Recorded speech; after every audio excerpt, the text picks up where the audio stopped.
Don't run. I'm passionate, okay? My third thing is probably my favourite thing.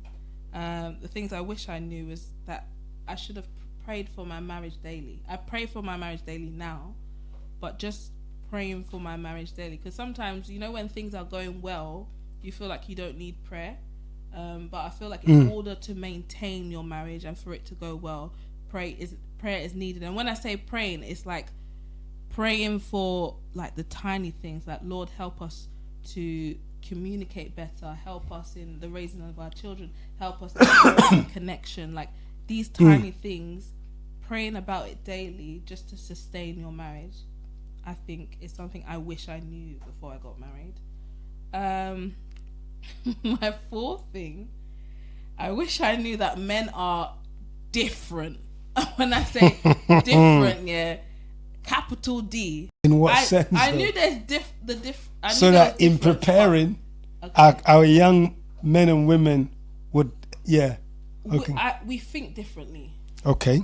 So I had an assumption and I had an expectation that there are certain things that you would do, but you didn't. It required me to speak to you about it.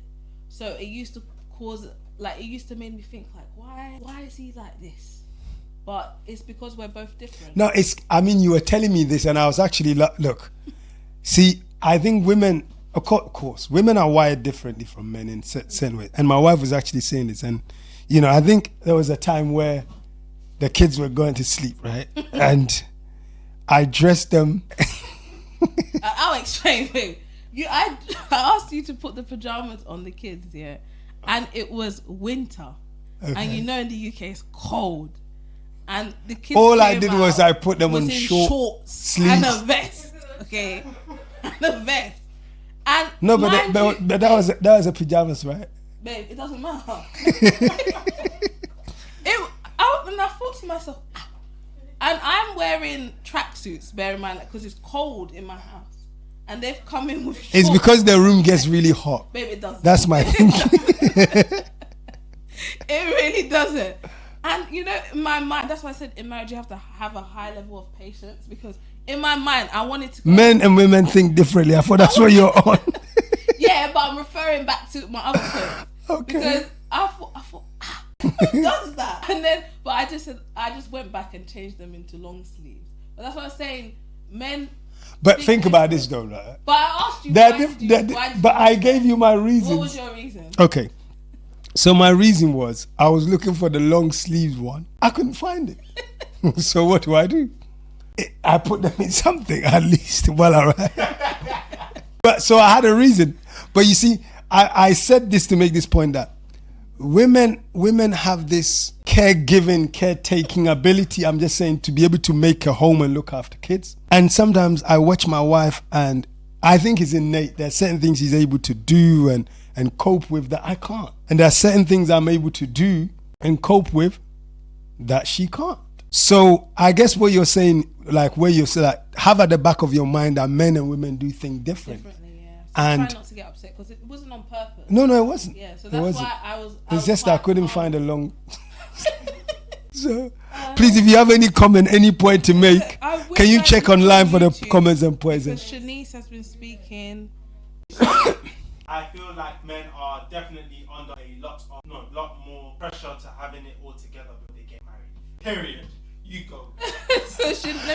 Read what Shanice said. Shanice said, I feel like men are definitely under a lot more pressure to have it all together before they get married. I do agree with that. I think so too. Do, yeah. And I think that's why Shanice is so right. That's why I had the fear. Because I needed to make sure you're like the provider. Yeah, I can take care of my wife. Yeah. Not that it's just that I think, But let me say that in your preparation, you don't have to have everything together. You don't have to be a finished product. Yeah. You just have to be making effort. You just have to be trying. You just have to have a vision. You just have to have direction. And I think when we're talking about this, you made some very, very great things, that I'm expecting you to talk about the preparation, how they're going to prepare. Yeah. Maybe we should actually jump onto that one, talking about a little bit to help as well, because you did say a lot of things that I'm not hearing. But yeah, you don't have to have everything together. No. You just have to be on the right path. Yeah. You know? I agree. Yeah. Should I carry on with the I wish I knew? Or Yeah, carry on with the wish you knew, and then you could tell us some of the things that you would tell someone who's about getting married. You know, I think you had some points that you were gonna share with me. You're gonna talk about reading books about marriage, all those kind of things, and we can touch on that. How about that? Yeah. Go on. So I like what Shani said. Anyone has any points, we're willing to hear it. Okay. So I should carry on the wish I knew or go on to my. Sorry. Make your point then. Carry on. I'll kind of finish. Carry on with the wish you knew. Like, okay, I'll what say you wish one more and then Okay. we'll move on. Okay. I'll say the last thing I wish I knew is that sometimes you need a bit of space from your partner. When I say space, space. Where are you going? Like healthy. Elon Musk to space. When I say space, I mean sometimes like a little bit. You know when they say, time makes the heart grow fonder or something like that.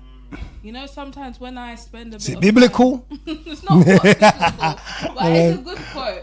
I feel like sometimes when so I like spend, we know when you go away and you miss the person, that kind of thing. Exactly, Okay. yeah. So spending a bit of time. So you're going away to pray, make it spiritual. I know spiritual Go away retreat. to pray. You know, I think spending time is a little away from each other is a little bit healthy. So then when you come together, you miss each other. So that would be my last. You wish you knew that. I wish I knew. But listen, in that one, we're not saying. Listen, if you have an argument, don't try this. No, don't say we're spending time away and all. That's not what we're talking about. Actually, it's when you have an argument that you should not spend time away. You should make sure that you actually spend time together. Okay? Yeah. All right. So, baby, we have our audience here. I'll do my last. Okay. So let's do this one. We're talking about some of the things that you would advise someone, like Bola. Bola, David, and all them guys, them men that you know, and the ladies as well. Yeah. What would be your advice? Okay, so you know, my first advice would be to read books centered on marriage, like watch sermons. Yeah, Miles Monroe has some great books. I think Miles Monroe has a lot of really good books that you can read. There's a book called Before You Say I Do. Yeah. I think just really building yourself in like your understanding in marriage. Yeah, what will marriage? Best prepare you. It's like we're talking about preparation. Absolutely. It's gonna really help you. Just read things around, because I think even when we were engaged, I used to look at your bookshelf and you had quite a lot of. I don't read them anymore. You don't read them anymore. I'm joking. No, but definitely those books. Yeah. Yeah. You have to read. You know, it allows you to see, like, not have people's experience. That people that have lived life. And they've been in marriages and they can tell you things that you are a newbie. You're going, or what's another word for a newbie? Someone that's okay, fine. You're a newbie and a beginner, you know, so you can learn a lot from what people have put their pen down in books. Yeah, definitely. Go for it. Miles' books are great on that one. Even his sermons online are really good as well. Yes. I'd say the second thing is talk to people who are married and also talk to people who are divorced. But more people that are married, right? More people that are married. The reason why I say... Okay, give a reason for the two of them. Okay, so I'm going to say the people that are married, I think you should speak to people that are like been married for 3 years, 7 years, 50 years, 35 years, get a range. Just to see what... 100 years. Just to see what has worked in their marriage. And